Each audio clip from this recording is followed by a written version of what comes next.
আগের ভিডিওতে তো তোমরা দেখেছো যে মা বাড়ি গিয়েছিলাম, পুজো হচ্ছিল। তারপর পরদিন কি করলাম সেটাই তোমাদের সাথে এখন শেয়ার করব। Next day later. সকালবেলা ঘুম থেকে উঠে একদম ফ্রেশ হয়ে নিয়েছি। এখন হচ্ছে এই খাবারগুলো খাবো। তো দেখো এখানে হচ্ছে খিচুড়ি, মুড়ি সবকিছুই রয়েছে। তো এগুলো এখন খাবো। আর এখানে হচ্ছে ভাই বোন আমরা সবাই মিলে খাচ্ছি।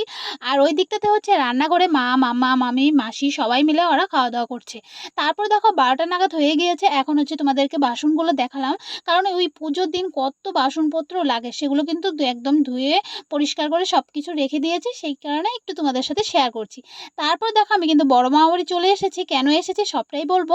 আমি এসেছিলাম হচ্ছে একটু আম নিতে এসেছিলাম। গাছ থেকে আম পাড়বো আর নিয়ে যাবো। কারণ পরদিন সকালবেলায় তো আমি চলে আসবো। সে কারণে কিন্তু এই মা বাড়িতে এসেছি আম পাড়তে। তো দেখো এখানে হচ্ছে কটা আম নিয়ে নিলাম। 4-5টার মতো আম নিয়ে আমি কিন্তু আবার ছোট মামা বাড়ি চলে আসলাম। কারণ এখানে খাওয়া-দাওয়া চলছে। তো এখন হচ্ছে দুপুরে খাওয়াটা খাবো। তো দেখো দুপুরের খাবারে কিন্তু খুব সুন্দর মাছ, তারপরে হচ্ছে অনেক কিছুই বানিয়েছিল। এগুলো দিয়ে হচ্ছে খাওয়া-টাওয়া খেয়ে নিয়েছি। খুবই টেস্টি হয়েছিল। তারপর দেখো এখন তোমাদের সাথে সবটাই শেয়ার করব। তো চলো ভিডিওটা দেখতে থাকো। আশা করছি তোমাদের অনেক ভালো লাগবে। লুকাস এদিকে তাকা।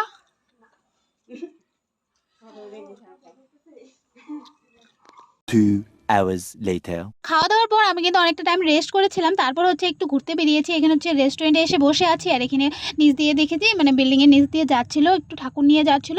সেটাই একটু তোমাদের সাথে ভিডিও শেয়ার করলাম। তারপর দেখো প্রচুর গরম ছিল, সে কারণে আইসক্রিম অর্ডার দিয়েছিলাম। সেই আইসক্রিমটা খেয়ে আমি কিন্তু বসে আছি। আর সবাই আসছে, বোন সবাই আসছিল। তো আমি ওয়েট করছিলাম। তারপর দেখো এখানে তোমাদেরকে একটু দেখাচ্ছিলাম যে কেমন লাইটিং একটু কমই ছিল, একটু অন্ধকার টাইপের ছিল।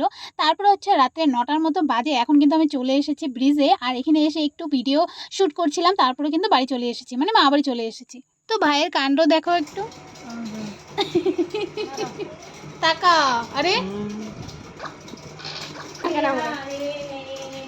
ভালো হয়ে গেছে কারে কেন মেরে দিল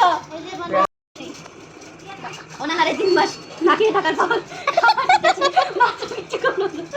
এই খাবারের আমি সম্পূর্ণ আয় তো যাবে কার জন্য আমার মরিচের বানিয়েছি জাল কিসের চাটনি?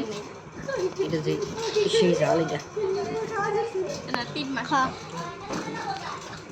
এই গানটা কিন্তু দিবা 3 মাসের পর অনাহারে নাকিয়ে থাকার পর খাবার দিতে Next day later. তারপর দিন সকালবেলা কিন্তু বাড়ি চলে আসবো। দেখো ঘুম থেকে উঠে কিন্তু একদম বাসে উঠে পড়েছি। এখন সোজা যাবো হচ্ছে আমি অফিসে, আর মা যাবে হচ্ছে বাড়িতে। তো মা এখানে ঘুমোচ্ছিল।